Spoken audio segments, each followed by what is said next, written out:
How's it going, guys, and welcome back to the channel. We're actually approaching 500 subs very soon, and if we were to reach that goal, that'd make me very happy, so please subscribe. So today's topic will be another unique one.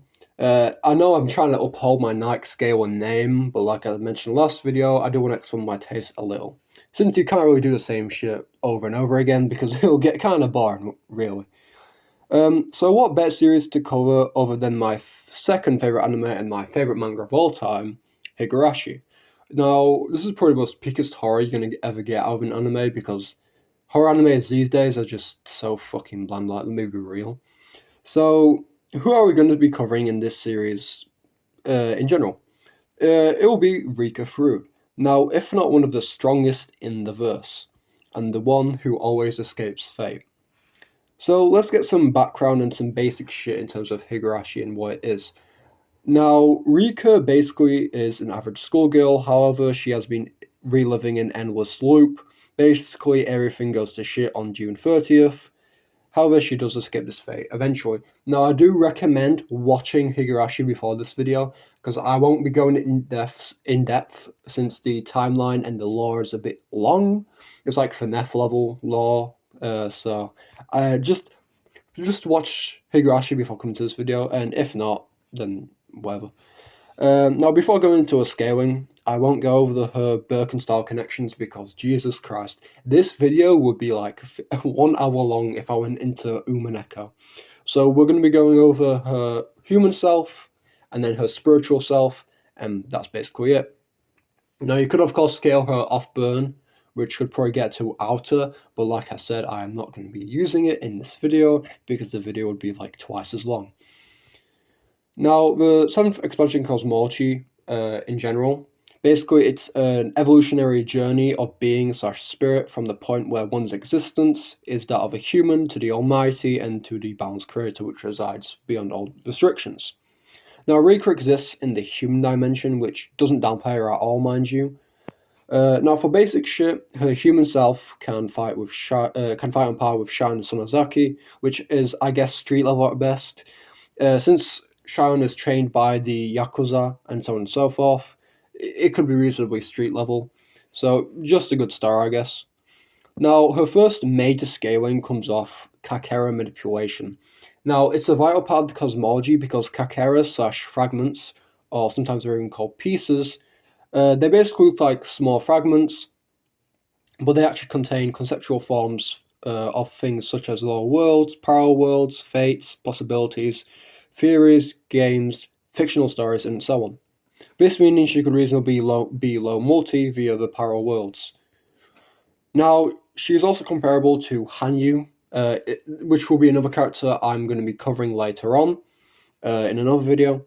Hanyu was able to basically cross the 5th dimension, so 5D, which could easily be low complex multi-level. However, you could get her to outer via the abstract argument. Basically, Kakeras can also contain abstract feelings and and so on and so forth. So you could reasonably get her to outer if you want her out. Now, for reference, you can also get her higher, also with Umineko bullshit. However, I said already that we're not going to be covering that today. So you can basically do your own research then.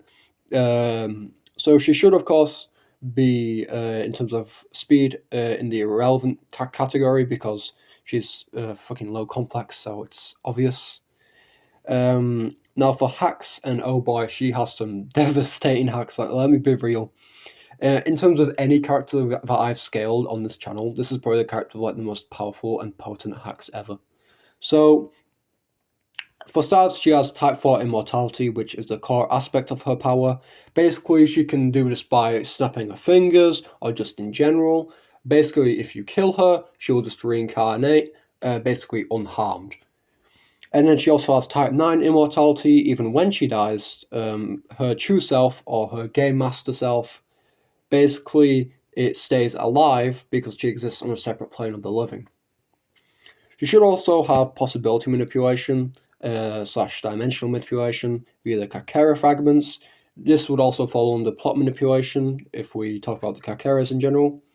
This should include non-existent physiology as well, since her true self is usually shown as like a spirit or just, yeah, as a ghost. So she should also have abstract existence if you want to write with the abstract statement. She should also have time manipulation with that fact. Basically, her reincarnative immortality, every time she snaps her fingers, or she can just do it by default, she will basically reset time to the point where she wasn't harmed. So this could reasonably be very useful in a fight, because basically you could kill her and she'd just come back to life, and then time would reset basically as well. So that's pretty pretty dangerous. So that's her hacks out the way. Now, even without the Umaneko shit or slash Birkenstyle shit, she is pretty strong, and it just proves that Rika is very downplayed within the scaling community, because people usually point to a Birkenstyle counterpart because they always say Birkenstyle's the strongest, but they always never compare her to Rika, because Rika's really underrated. Let's just be real. Now that's all of her shit out the way. Now, if you want to see more videos like these or more Nike vids, please click the bell, subscribe, because I'm cooking them up right now. And yeah, next video will probably be a versus battle, my first versus battle ever. It will be on Springtrap versus Rika. Now, I've actually, I think, scaled these versus both before. Of course, I've already scaled Higurashi right now. And for Neff, I think I scaled it last 2 months ago. So yeah, you can leave your guesses of who will win next video. I won't spoil it here because I don't like spoiling next videos. But yeah, click the subscribe button so you never miss it, and we'll see you next one. Bye bye. Loki needed to stop on me too.